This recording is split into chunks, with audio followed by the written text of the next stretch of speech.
Assalamualaikum warahmatullahi wabarakatuh. Tonton Fahriza Nora Official. Subscribe, like, share, and comment. Assalamualaikum warahmatullahi wabarakatuh. Bismillahirrahmanirrahim. Assalamualaikum warahmatullahi wabarakatuh. Alhamdulillah, segala puji bagi Allah. Wassalatu wassalamu ala Rasulillah. Selawat dan salam pada Rasulullah Muhammad sallallahu alaihi wasallam. Hadirin jamaah salat subuh yang dirahmati Allah Subhanahu wa taala. Adapun judul nasihat kita pada kesempatan berbahagia ini adalah 6 misi tujuan diutusnya Rasulullah Muhammad sallallahu alaihi wasallam. Yang pertama, tujuan diutusnya Rasulullah Muhammad sallallahu alaihi wasallam adalah memperkenalkan Allah untuk disembah. Hal ini terlihat sebagaimana firman Allah di dalam surah Al-Anbiya ayat 25. Allah berfirman, "Wa ma arsalna min qablika min rasulin illa nuhi ilaih annahu la ilaha illa ana fa'budun."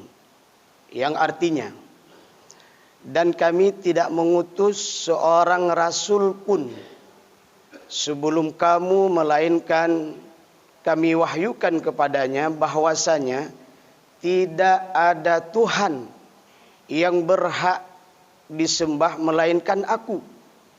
Maka sembahlah olehmu akan aku. Kalau kita lihat sejarah seluruh nabi dan para rasul, di antara tugas terbesar mereka adalah memperkenalkan Allah untuk disembah. Kita tahu pada saat itu bagaimana umat-umat terdahulu yang setiap mereka diutus para nabi dan rasul, mereka memeluk agama yang salah. Mereka menyembah Tuhan yang salah. Ada di antara mereka yang menyembah batu. Ada di antara mereka yang menyembah berhala. Ada di antara mereka yang menyembah pohon besar. Ada di antara mereka yang menyembah sungai. Ada di antara mereka yang menyembah bintang. Ada di antara mereka yang menyembah bulan. Ada di antara mereka yang menyembah matahari. Orang yang paling miskin pada saat itu, mereka menyembah Tuhannya dari tepung yang diadonin. Karena saking miskin betul, nggak punya uang untuk membuat Tuhan yang lebih hebat. Mereka hanya mampu membuat Tuhannya dari tepung terigu. Maka pada saat itu mulailah tepung terigu diadonin sedemikian rupa. Dibentuk kepalanya, dibentuk tangannya, dibentuk badannya, dibentuk kakinya. Selesai dia menyembah Tuhan, perutnya lapar. Dan kemudian dia berkata kepada Tuhan, "Han, gantian dong. Aku tadi sudah capek nyembah kamu, perutku lapar, izinkan aku memakanmu." Mulailah pada saat itu tangannya dipotong, badannya dipotong, kepalanya dipotong. Dan pada saat itu sejarah mencatat baru ada orang makan Tuhan. Begitulah kesesatan mereka. Mereka tidak mengenal Allah. Maka Masya Allah, hadirnya Rasulullah, diutusnya para nabi untuk memperkenalkan Allah. Sehingga pada saat itu orang-orang kafir jahiliyah mengatakan kepada Muhammad, "Ya Muhammad, Tuhan kami punya nama Latta, Uzza, Mannan, dan berbagai macam nama Tuhan. Wahai Muhammad, siapa nama Tuhanmu?" Kasus ini menjadi asbabun nuzul turunnya surat Al-Ikhlas. turunlah surat Al-Ikhlas. Qul huwallahu ahad, Allahus samad, lam yalid wa lam yulad wa lam yakul lahu kufuwan ahad. Katakanlah hai Muhammad, huwallahu ahad, Tuhanmu adalah Allahu ahad. Dan kalimat Allah ini Allah yang perkenalkan di dalam surah Al-Ikhlas. Alhamdulillah, bersyukur kita kepada Allah di subuh yang mulia ini, dengan program kegiatan yang luar biasa ini. Kita diajak menyembah Allah Subhanahu wa ta'ala. Maka besar harapan dan cita-cita kita. Generasi-generasi yang kita tinggalkan hari ini adalah generasi-generasi yang bersama kita hari ini adalah keluarga yang bersama kita hari ini adalah masyarakat yang bersama kita hari ini adalah sebagai atasan dan bawahan, sebagai orang yang memimpin, yang dipimpin. Bersyukur kita kepada Allah Subhanahu wa ta'ala. Begitu kita lahir, kita telah menyembah Allah Subhanahu wa ta'ala. Ini rahmat dan nikmat terbesar.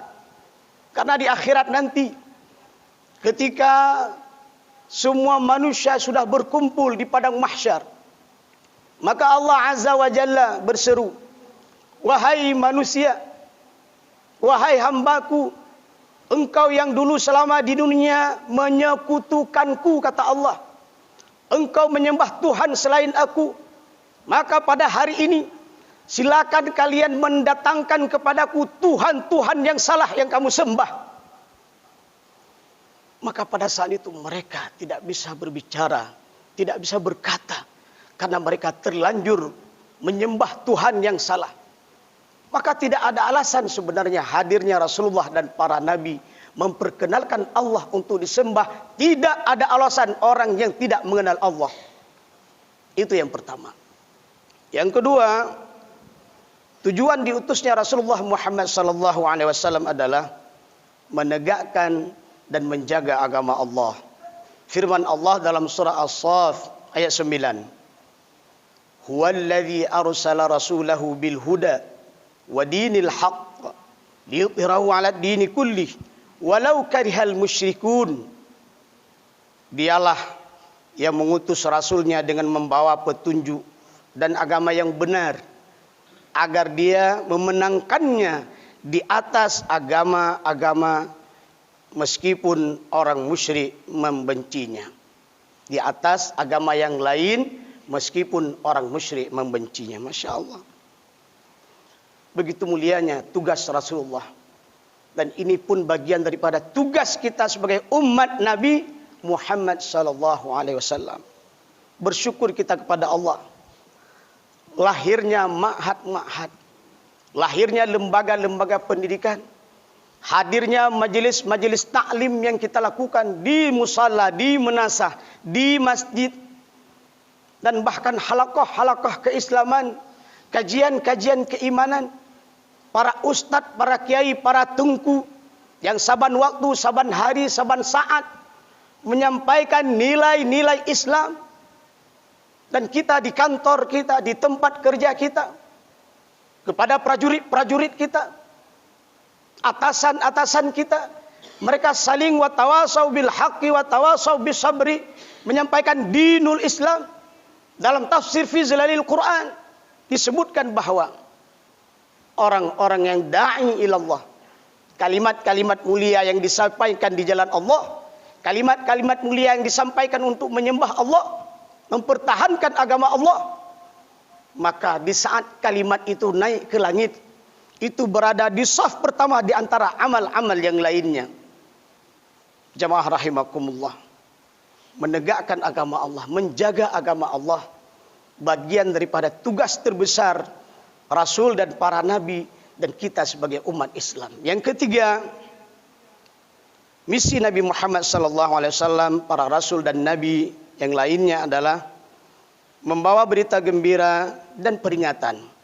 Sebagaimana firman Allah dalam surah An-Nisa ayat 165, Allah berfirman, Rusulan mubashirina wa munzirina li'alla yakuna linnasi 'ala Allahi hujjatun ba'da rusul Wa kana Allahu azizan hakima. Mereka kami utus selaku rasul-rasul pembawa berita gembira dan pemberi peringatan agar supaya tidak ada alasan bagi manusia membantah Allah sesudah diutusnya rasul-rasul itu, dan adalah Allah Maha Perkasa lagi Maha Bijaksana. Masya Allah. Ada berita gembira yang dibawa oleh Rasulullah Muhammad sallallahu alaihi wasallam. Anda memilih beriman, beramal soleh, menjadi da'i ilallah, mengajak orang kepada agama Allah, mempertahankan agama Allah. Ada berita gembira yang Rasulullah sampaikan, yang Allah sampaikan di dalam Al-Quran, Rasulullah sampaikan dalam hadis-hadisnya yang mulia. Apa berita gembiranya? Akan diberikan nikmat syurga yang mengalir sungai-sungai di bawahnya. Di saat para penghuni surga sudah masuk surga, Allah pun bertanya kepada penghuni surga, wahai para penghuni surga, apa yang kalian inginkan? Pada saat itu penghuni surga menjawab, ya Rabb, dulu kami di dunia telah menyembahmu ya Rabb, kami menegakkan agamamu ya Rabb, kami mendakwahkan agamamu ya Rabb, kami beramal soleh sesuai perintah Rasulmu, perintahmu ya Rabb, dan hari ini kami telah mendapatkan nikmat surga yang tertinggi ya Rabb. Dan pada hari ini kami ingin melihat wajahmu ya Rabb. Lilladzina ahsanul husna wa ziyadah. Ketika penghuni surga sudah masuk surga dan mereka ditanyakan nikmat apa yang mereka inginkan, dan mereka menjawab ingin melihat wajah Allah, maka Allah pun memperlihatkan wajahnya kepada penghuni surga. Dan pada saat itu semua nikmat-nikmat yang sudah dinikmati oleh penghuni surga lupa semuanya, karena mereka melihat wajah Allah Azza wa Jal. Itu yang kita rindukan. Allah yang kita sembah hari ini di dunia. Kita menjalankan nilai-nilai keimanan dan keislaman, mendakwahkan nilai keimanan dan keislaman. Ada kerinduan kita mendapatkan surga Allah dan bisa melihat wajah Allah Subhanahu wa taala. Masya Allah, amin. Insya Allah. Kita berdoa kepada Rabb agar tidak menjadi penghuni-penghuni neraka jahanam. Yang keempat, bahwa tugas misi diutusnya Rasulullah dan para nabi adalah memberikan keteladanan. Sebagaimana firman Allah dalam surah Al-Ahzab ayat 21. Masya Allah. Kondisi fitnah berbagai macam tantangan di akhir zaman yang muncul hari ini. Di antara pendidikan terbaik yang kita lakukan adalah keteladanan. Saya ulang kalimatnya. Pendidikan yang terbaik yang kita lakukan adalah keteladanan. Contoh teladan, baik itu dalam keluarga kita, dalam masyarakat kita, dalam berbangsa, beragama dan bernegara. Pendidikan terbaik adalah keteladanan. Bukan pencitraan, tapi keteladanan. Orang yang punya sifat dan sikap menciptakan keteladanan, maka orang tersebut tanpa harus mengumumkan kepada orang lain, hai tengok aku, lihat aku, contohlah aku, tak perlu itu semua. Saat azan berkumandang, sebelum azan berkumandang dia sudah tiba di rumah Allah. Orang-orang yang lain melihat, saudara-saudara yang lain melihat, oh ternyata ketika azan berkumandang kita ke masjid. Kita tidak berbicara loh. Kita tidak berkata apa-apa, hanya menunjukkan ketika azan berkumandang kita ke masjid. Saat makan dan minum, apa kata Rasulullah? Ambil yang paling dekat denganmu.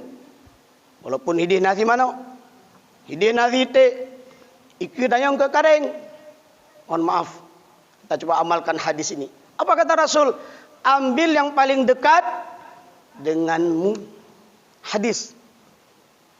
Apalagi? Ambillah dengan tangan kanan. Apalagi? Bacakan basmalah, keteladanan. Dalam keluarga, seorang suami yang menunjukkan keteladanan, maka akan menjadi istri, mohon maaf, akan menjadi pasangan yang akan mencintai suaminya. Seorang istri di rumah yang menunjukkan keteladanan, maka suami akan mencintainya. Orang tua yang menunjukkan keteladanan akan dicintai oleh anak-anaknya. Anak-anaknya yang membuktikan keteladanan disayang oleh orang tuanya. Masya Allah. Pemuda-pemudi, mahasiswa-mahasiswi, para dosen, para kiai, para tungku, para ustadz, mari kita tunjukkan keteladanan sebagai bentuk wujud mencintai Rasulullah sallallahu alaihi wasallam. Yang kelima, hadirnya Rasulullah adalah untuk mengatasi perselisihan. Bagaimana Rasul diutus ke permukaan bumi ini adalah berbagai macam kasus dan persoalan yang hadir. Rasul datang menyelesaikan masalah. Pernah sebuah kasus ketika batu Hajar Aswad tidak lagi pada tempatnya, maka Rasul hadir mengumpulkan beberapa kepala suku dan mengangkat bersama-sama. Setiap ada persoalan Rasul hadir, terjadi kedamaian. Ada persoalan, ada masalah, Rasul hadir dengan membacakan Al-Quran dan hadis-hadis Rasulullah, tercipta perdamaian dan kedamaian. Dan Islam telah membuktikan itu. Rasulullah dan para sahabat dalam memimpin, Rasulullah telah menunjukkan nilai persatuan, kedamaian dan keamanan. Dan ketahuilah, semua bentuk wilayah-wilayah yang diperintahkan oleh berbagai macam bentuk dengan nilai keimanan dan keislaman, yakin dan percayalah, di situ hadir kedamaian, di situ hadir ketenangan, di situ hadir kebahagiaan, di situ hadir keadilan. Masya Allah, Allahu Akbar. Jangan pernah ragu kepada nilai iman dan Islam. Al-haqqu min rabbik. Kebenaran itu dari Rabb. Fala takunanna minal mumtarin. Jangan ragu. Nilai Al-Quran dan hadis Rasulullah yang disampaikan, yang dibawa ke tengah-tengah kehidupan masyarakat. Rasulullah dan para sahabat telah membuktikan ternyata dinul Islam menciptakan nilai kedamaian dan rahmatan lil alamin. Dan yang terakhir, misi diutusnya Rasulullah adalah menyelamatkan manusia dari kesesatan. Sebagaimana firman Allah dalam surah Al-Jumu'ah ayat 2. Masya Allah. Sebelum hadir Rasulullah, yang kuat menindas yang lemah, yang kaya memeras yang miskin, yang pandai membodoh-bodohi yang bodoh. Perempuan pada saat itu yang lahir dikubur hidup-hidup.